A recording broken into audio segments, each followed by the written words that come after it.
उसमें हम लोगों ने variation of acceleration due to gravity को पढ़ा था और देखा था हाइट के साथ किस तरीके से acceleration due to gravity vary करता है, राइट। अगर मैं यहाँ पे फॉर्मूला लिखूं तो हमने GH लिखा था, GH is equal to G और R upon R plus H का होल स्क्वायर, राइट। एक फॉर्मूला ये था। दूसरा फॉर्मूला स्टूडेंट हाइट के लिए GH is equal to G 1 minus 2H upon R, right. और अगर डेप्थ की बात करें तो D is equal to G R minus D upon R, right. आप अपनी कॉपी को जो है पेज पलट के इस फॉर्मूले को याद कर लीजिए। चलें स्टूडेंट आगे देखते हैं हम लोग। अब यहाँ पर स्टूडेंट्स हम लोग वेरिएशन देखे थे हाइट के साथ डेप्थ के साथ किस तरीके से वेरी करता है, राइट। और शेप के कारण भी देखा था। तो शेप जो है वो अर्थ का कैसा है, एक परफेक्ट स्फीयर ना होके कुछ इस तरीके का एलिप्टिकल, इस शेप को एलिप्टिकल कहते हैं, कुछ एलिप्टिकल शेप है इस तरीके का ये जो है, राइट।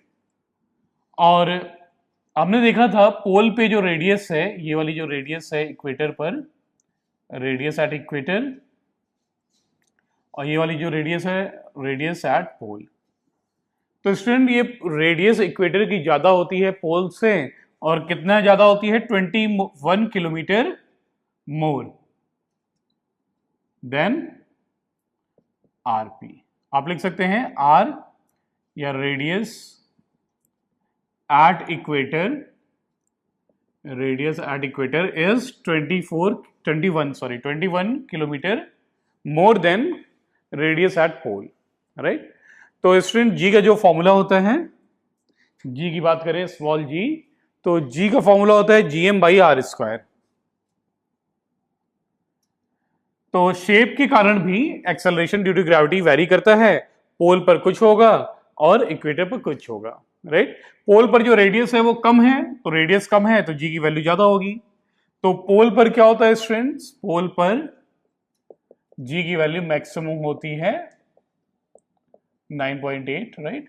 और इक्वेटर पर आप लोग लिख सकते हैं इक्वेटर पर क्या होती है, मिनिमम होती है एक्सेलरेशन ड्यू टू ग्रेविटी की वैल्यू। क्यों? क्योंकि ये ज्यादा है और ये ज्यादा है तो ये ऑब्वियस सी बात है कम होगा। क्लियर? चलिए, तो लास्ट क्लास में स्टूडेंट हम लोगों ने ये पढ़ा था, हमने रिवाइज भी कर लिया। अब चलते हैं कुछ न्यूमेरिकल क्वेश्चंस को देखते हैं हम लोग। तो आइए न्यूमेरिकल्स को स्टार्ट करते हैं, हम लोग करते हैं। पहला न्यूमेरिकल देखते हैं, आप लिखें। ये डेप्थ के ऊपर है स्टूडेंट्स, लिखें find the percentage decrease in weight, find the percentage decrease in weight of a body when taken to a depth of 32 kilometer below the surface of earth. Below the surface of earth, take radius of earth to be 6400 kilometre, 6400 kilometre. तो student आपको ये data given है, decrease in wait निकालना है। आपको मालूम है GD की फॉर्मूला, GD क्या होता है, G R minus D by R, ये फॉर्मूला होता है, राइट। ये आप लिख सकते हैं G, इसको आप जो है इसको ओपन करिए तो कितना होगा 1 माइनस D बाई R, ऐसे भी लिख सकते हैं, राइट। या आप लोग लिख सकते हैं स्टूडेंट इस पूरे टर्म को आप M से मल्टीप्लाई कर दिए इसको, तो M से मल्टीप्लाई करेंगे तो क्या होगा M GD is equal to MG, इसको ओपन भी कर ले MG माइनस DG और M बाई R, ये आएगा। इसको आपने ओपन करके M से मल्टीप्लाई कर दिया, दोनों तरफ M से मल्टीप्लाई किया, ठीक। तो अब जो है चेंज पूछ रहा है स्टूडेंट आपसे, फाइंड द परसेंटेज चेंज। तो स्टूडेंट देखिए, अगर हम लोग बात करें चेंज इन वेट जो है, पहले देखते हैं change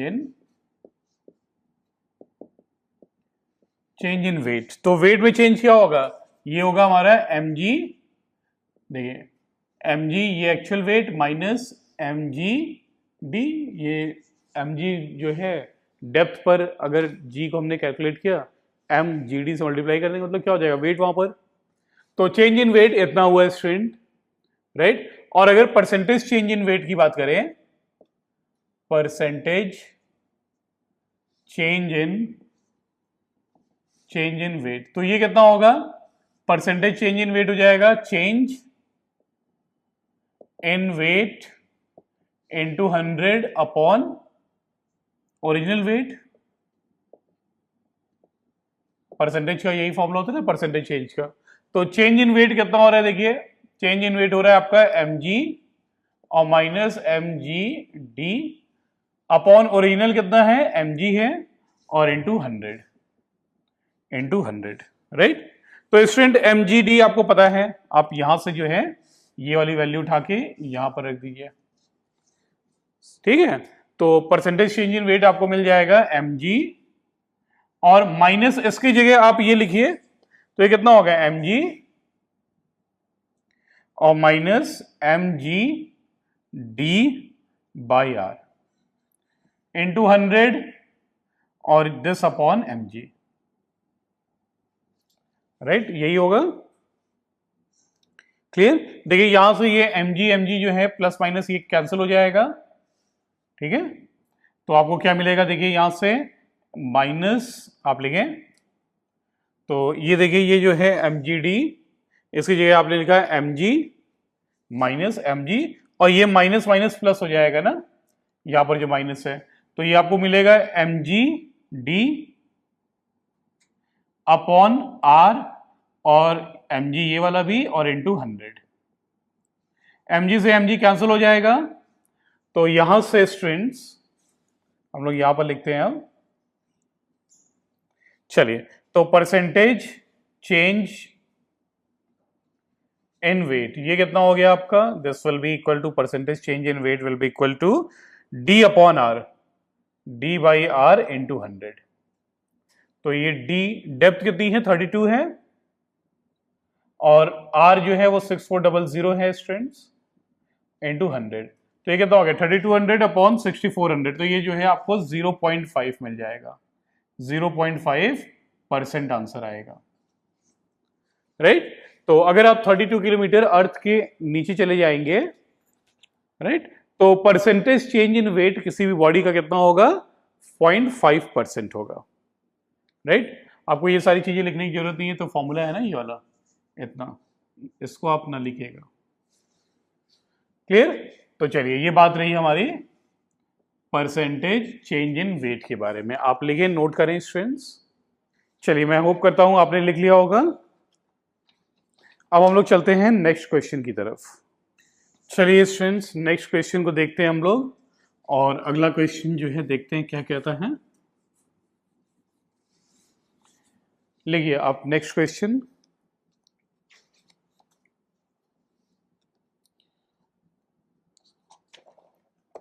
So next question is, at what height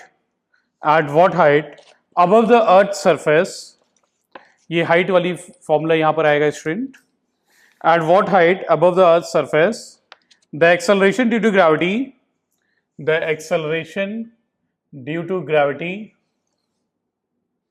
will be 1/9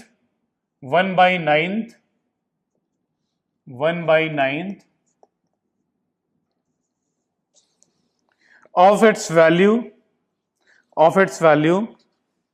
at the surface of earth, और आप ब्रैकेट में लिख लीजिए, आपको रेडियस ऑफ अर्थ गिवन है, लिख लीजिए capital R is equal to 6400 kilometre, 6400 kilometre. तो स्टूडेंट आपसे कहता है कि आप उस हाइट को बताइए जहां पर acceleration due to gravity surface पे जितना है उसका 1/9 हो जाता है, राइट। तो यहां पे आप कौन सा फॉर्मूला लगाएंगे बताइए। 1/9 हो जा रहा है एक्सेलरेशन ड्यू टू ग्रेविटी, 9.8 की जगह कितना, लगभग 1 के करीब। तो ये तो बहुत ऊंची हाइट पर होगा ना। तो इसमें आप कौन सा फॉर्मूला यूज करेंगे, फर्स्ट की सेकंड, बोलिए। फर्स्ट वाला यूज करेंगे, राइट। तो हम लोग देखें, तो फॉर्मूला कहता है GH is equal to G। Student आप लोग फॉर्मूले को बार बार लिखने की आदत डालिए, जिससे आपको फॉर्मूला याद भी हो जाए।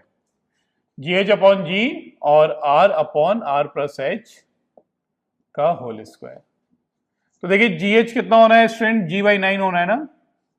G/9 is equal to G R upon R plus H का होल स्क्वायर। तो G और G कैंसिल हो जाएगा, क्रॉस मल्टीप्लाई करके भी कर सकते हैं आप।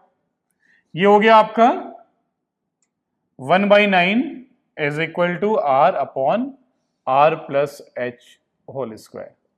ये आया। आप जो है इस इक्वेशन को स्क्वायर रूट ले लीजिए दोनों तरफ, taking square root of both sides. तो स्टूडेंट कितना हो जाएगा बताइए, इसका रूट लीजिए तो 1/3, और ये कितना हो जाएगा, होल स्क्वायर हट जाएगा, R upon R plus H। तो ये कितना हो गया, 3R is equal to R plus H। तो यहां से स्टूडेंट कितना हो गया, 2R is equal to H। तो 2R is equal to H, मतलब H की वैल्यू कितनी होगी, H इज इक्वल टू आपका 2R, राइट। तो कितना होगा student, H is equal to 2R की वैल्यू मालूम है 6400 किलोमीटर। तो ये आपका हो जाएगा 128 दिस मच किलोमीटर। कितनी हाइट पर होगा, 12,800, राइट। 12,800 किलोमीटर आप ऊंचाई पर चले जाइए, वहां पे G की वैल्यू कितनी होगी, सरफेस पे जितनी है उसकी 1/9 हो जाएगी, राइट। देखिए हमने इसके लिए फॉर्मूला यूज किया स्टूडेंट, ये वाला, राइट। काफी ऊंचाई होगी जहां पर ऐसा होगा, इस वजह से हमने ये फॉर्मूला यूज किया। अब GH कितना होना है, G/9, तो G/9 लिखा गया, G कैंसिल हुआ स्टूडेंट, 1/9 स्क्वायर रूट लिया इसका दोनों तरफ, तो आपको ये मिलेगा, और इसको सॉल्व करके H की वैल्यू हमारी 12800 किलोमीटर आएगी, राइट। 6400 इंटू 2। चलिए इस बात को स्टूडेंट्स आप नोट करिए वीडियो को पॉज करके। स्टूडेंट्स नेक्स्ट क्वेश्चन हम लोग देखते हैं, लिखें, द रेडियस ऑफ अर्थ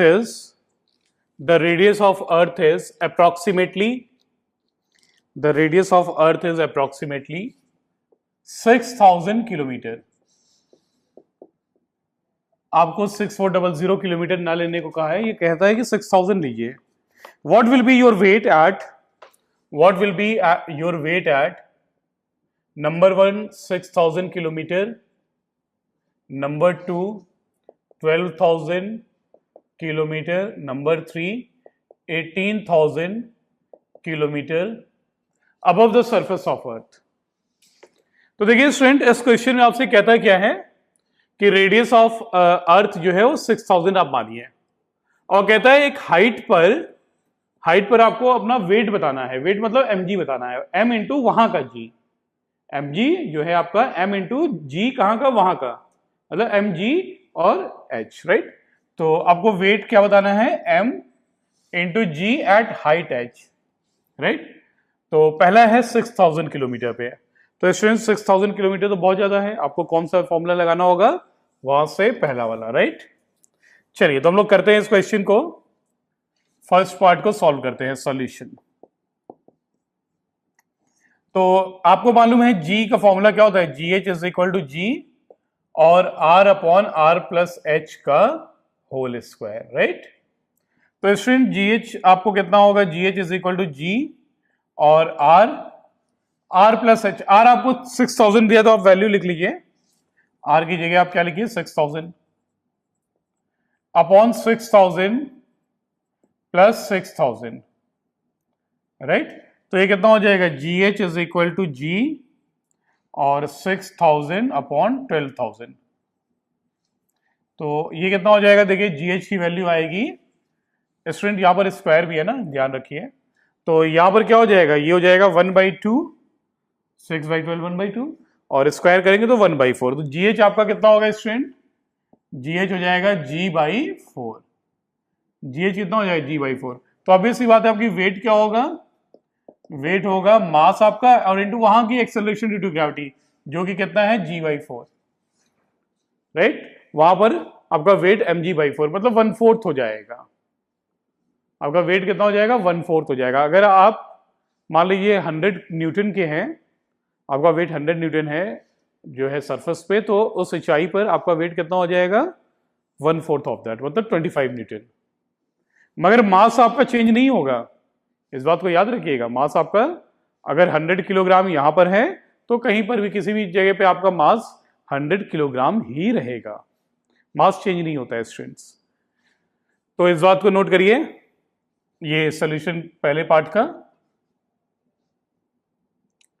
चलिए आप यहां पर लिख भी सकते हैं वेट विल, आप लिख लें wait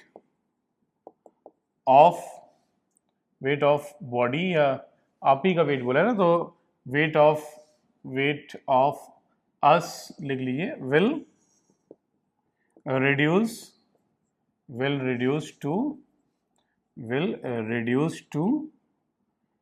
1/4 of the weight at the surface of earth, right. चलिए सेकेंड पार्ट देखते हैं 12,000 पे। तो 12,000 स्टूडेंट हाइट आप क्या लिखेंगे यहाँ पे? 12,000 तो कितना हो जाएगा? 18 हो जाएगा ना, ये हो जाएगा 18, तो ये हो जाएगा 6 3 राइट, यही होगा। ये आपका 18 हो गया, तो 6,000 अपॉन 18 3 राइट, 1/3। तो ये कितना हो जाएगा? 3 का स्क्वायर करेंगे ना, तो ये हो जाएगा आपका GH is equal to G/9। तो आपका यहां पर वेट कितना हो जाएगा? 1/9 हो जाएगा स्टूडेंट। इस बार कितना हो जाएगा? 1/9 हो जाएगा। क्लियर है? अब देखिए लास्ट पार्ट में आपसे क्या कहता है, आपके लास्ट पार्ट में कहता है 18,000 पे निकालिए। तो आप इस बात को पहले नोट करिए, वीडियो को पॉज करके। चले, अब 18,000 हाइट बता रहा है स्टूडेंट, तो आप हाइट की जगह पे 18,000 लिखोगे, और ये कितना हो जाएगा? 18,000 प्लस 6,000 कितना होगा बोलिए? 24,000। तो ये 3 0 कैंसिल हुआ, 6 4 या 24, और इसका स्क्वायर करिए तो जी कितना हो जाएगा? ये 16 हो जाएगा। तो वेट कितना रिड्यूस हो जाएगा आपका? 1/16 टाइम्स, राइट। यहां पर आप क्या लिख लेंगे? 1/16। स्टूडेंट वेट आपका रिड्यूस होगा, वेट कम होगा, मगर आप ये बात को याद रखें कि आपका मास जो है वो चेंज नहीं होने वाला है, mass will not change. Clear? चलिए वीडियो को पॉज करिए, फटाफट जल्दी जल्दी लिखिए इस बात को। फाइन स्टूडेंट, आगे हम लोग नेक्स्ट क्वेश्चन को देखते हैं। चलिए आगे चलते हैं स्टूडेंट, नेक्स्ट क्वेश्चन जल्दी से लिखिए। लिखिए, an astronaut on the moon, an astronaut on the moon measures acceleration due to gravity to be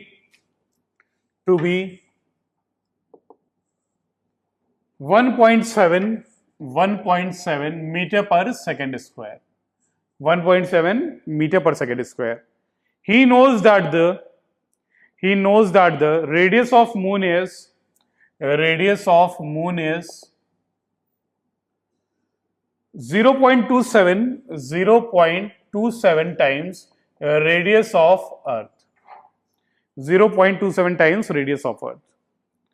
What is his estimate of the ratio of the mass?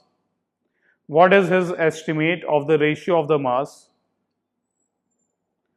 of Earth to the mass of the moon? Acceleration due to gravity for Earth is 9.8 meter per second square. चलिए student, तो आप video को pause करिए और इस question को आप खुद से सॉल्व करने की कोशिश करिए। चलिए स्टूडेंट, तो सॉल्व करते हैं। इस क्वेश्चन में आपको करना क्या है स्टूडेंट? तो आपको मास of earth upon mass of moon, ये आपको रेशियो निकालना है ना। तो चलिए, हमें मालूम है जी की वैल्यू अर्थ के लिए लिए, तो जी एट अर्थ कितना होगा, g M by mass of earth upon radius of earth का स्क्वायर। और मून के लिए स्टूडेंट कितना होगा, g mass of moon upon radius of moon का होल स्क्वायर, राइट। तो यहां से इन दोनों इक्वेशन को आप डिवाइड करिए, तो जी बाई जी एम कितना हो जाएगा, ये हो जाएगा आपका g mass of earth upon radius of earth का square upon g mass of moon ना, mass of moon upon radius of moon का होल स्क्वायर। तो जी से जी कैंसिल हो जाएगा, आपको कितना मिलेगा, M E upon M N into R M square upon R E square, ये राइट। तो यहां से आप M E upon M N निकाल लें, तो M E upon M N strain कितना हो जाएगा, देखिए M E upon M N हो जाएगा ये आपका, ये इधर जाएगा तो G R E square upon, यहां से आपका हो जाएगा ये तो जी इंटू दिस हो गया, और ये आपका नीचे आ जाएगा, तो हो जाएगा जी एम और आर एम स्क्वायर। तो स्टूडेंट हम लोग निकालते हैं यहां से, तो M mass of earth upon mass of moon, ये आएगा जीई, अर्थ पे कितना है 9.8, और आपका मून पर एक्सेलरेशन ड्यू टू ग्रेविटी है 1.7 into R E upon R M, right. देखिए R E upon R M कितना होगा student, R E upon R M 1 upon 0.27 होगा ना, तो ये आपका कितना हो जाएगा 1 अपॉन 0.27 का होल स्क्वायर। इसको आप सॉल्व कर लीजिए, तो इसकी वैल्यू देखिए कितनी आती है स्टूडेंट, 9.8 डिवाइडेड बाई 1.7, राइट, और इंटू 1/1 डिवाइडेड बाई 0.27 का होल स्क्वायर। इसकी वैल्यू को फाइंड आउट करें स्टूडेंट, तो लगभग जो है आपके, आप सॉल्व करके देख लें, चेक करके 79 इसका आंसर आएगा, राइट। इसका आंसर कितना आएगा स्टूडेंट, 79। हम यहाँ पे कैलकुलेशन नहीं करेंगे स्टूडेंट, नहीं तो टाइम हमारा बहुत ज्यादा चला जाएगा, राइट। चलिए वीडियो को पॉज करिए, इस बात को आप नोट कर लीजिए फटाफट। चलते हैं स्टूडेंट नेक्स्ट क्वेश्चन की तरफ और देखते हैं नेक्स्ट क्वेश्चन क्या कहता है। चलिए आप नोट करिए, एक क्वेश्चन देखिए, बड़ा अच्छा सा क्वेश्चन है, और ये आपका ग्रेविटेशन कह सकते हैं, motion under gravity, right. Motion under gravity को आप मोशन का पार्ट कह लीजिए, या आप कह सकते हैं कि ये ग्रेविटेशन का पार्ट है, दोनों में आ जाएगा, कॉमन है। तो मोशन अंडर ग्रेविटी को हमने मोशन में पढ़ा हुआ है स्टूडेंट, इस पे बेस्ड एक क्वेश्चन को देखते हैं। चलिए, तो मैं इसको रब करके जो है आपको क्वेश्चन डिक्टेट करता हूं, आप लोग क्वेश्चन नोट करिए।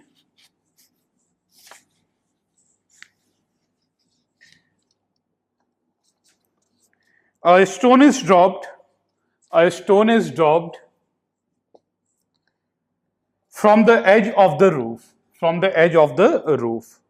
Number 1, पहला क्या कह रहा है आपसे, देखिए, how long does it take to fall 4.9 metre, कितना टाइम लेगा 4.9 मीटर गिरने में। नंबर 2, सेकेंड कहता है आपसे, लिखिए, how fast does it move at the end of that fall. How fast मतलब फाइनल वेलोसिटी आपको पूछ रहा है, एट द एंड, राइट। आप लिखिए, how fast does it move at the end of that fall. See student third part में जो है आपसे कहता है, third part, how fast does it move at the end of 7.9 metre, right. पहले part में आपको जो है स्टूडेंट 4.9 मीटर फॉल करने में कितना टाइम लगा, और कहता है कि जब ये इतना गिर गया तो उस समय वेलोसिटी कितनी होगी वो फाइंड करना है, राइट। और फिर 7.9 मीटर पे इसकी वेलोसिटी कितनी होगी, ये पूछ रहा है। और फोर्थ पार्ट है student, what is it's acceleration, what is it's acceleration after 1 second and after 2 second. 1 second के बाद और 2 सेकेंड के बाद, कई सारे पार्ट कर दिया इसमें स्टूडेंट्स, फोर्थ पार्ट में भी 2 पार्ट डाल दिया है, राइट। तो चलिए हम लोग इसको सॉल्व करते हैं। ये फोर्थ पार्ट में क्या कह रहा है मैं एक बार फिर से रिपीट कर देता हूं आपको। What is the acceleration after 1 second and after 2 second. तो पहले पार्ट में कहता है how long does it take to fall 4.9 metre, कितना जो है समय लेगा 4.9 मीटर गिरने में। और यहां पर जी की वैल्यू आपसे बोला है, जी is equal to 9.8 metre per second square लीजिए। तो स्टूडेंट किसी भी बॉडी को अगर हमने ड्रॉप कर दिया कितनी ऊंचाई से, 4.9 मीटर से, तो कितना टाइम लेगा गिरने में। तो आप लिखिए यहाँ पे क्या यूज करें फॉर्मूला पहला पार्ट का, S is equal to U T plus half A T square. तो एच डिस्प्लेसमेंट को एच लिखिए, S is equal to U T plus half A T square. तो एच कितना है 4.9 गिरना है, इनिशियल वेलोसिटी जो है आपने ड्रॉप किया तो 0 ही होगी, plus half 9.8 into T square. तो यहां तो टी स्क्वायर कितना हो जाएगा स्टूडेंट, टी स्क्वायर हो जाएगा 2 इंटू 4.9 डिवाइडेड बाई 9.8। तो टी स्क्वायर 1 होगा, टी स्क्वायर कितना होगा स्टूडेंट 1 होगा। तो आपका टी इज इक्वल टू कितना होगा 1 सेकेंड ही आएगा आंसर। कितना टाइम लेगा स्टूडेंट्स 1 सेकेंड लेगा 4.9 मीटर गिरने में, राइट। आप लोग लिख लें 1 सेकेंड इट विल टेक।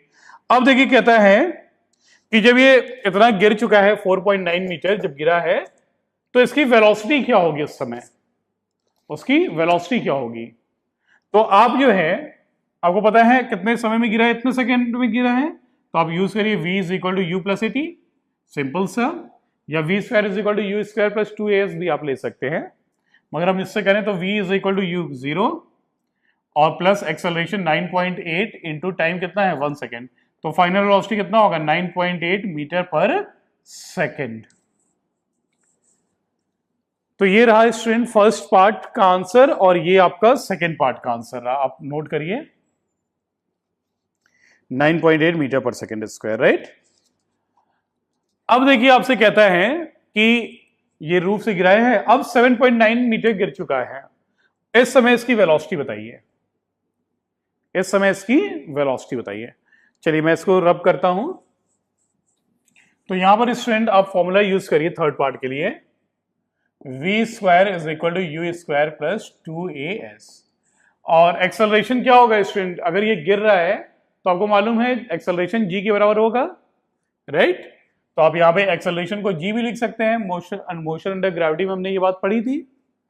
तो final velocity v square is equal to initial 0 है और प्लस 2 इंटू 9.8 और डिस्प्लेसमेंट कितना है 7.9। तो v स्क्वायर स्टूडेंट आपको कितना हो जाएगा, आप कैलकुलेट कर लीजिए 7.9 इंटू 9.8 इंटू 2। तो यहां से v की वैल्यू कितनी आएगी, आप जो भी आएगा उसका अंडर रूट लेंगे। तो फटाफट नोट करिए, देखिए कितना आ रहा है, आंसर फाइंड आउट करिए। तो स्टूडेंट इसको आप सॉल्व करेंगे तो इसका आंसर होगा आपका 12.4 मीटर पर सेकेंड। आप सॉल्व कर लेंगे कैलकुलेटर की मदद से, राइट।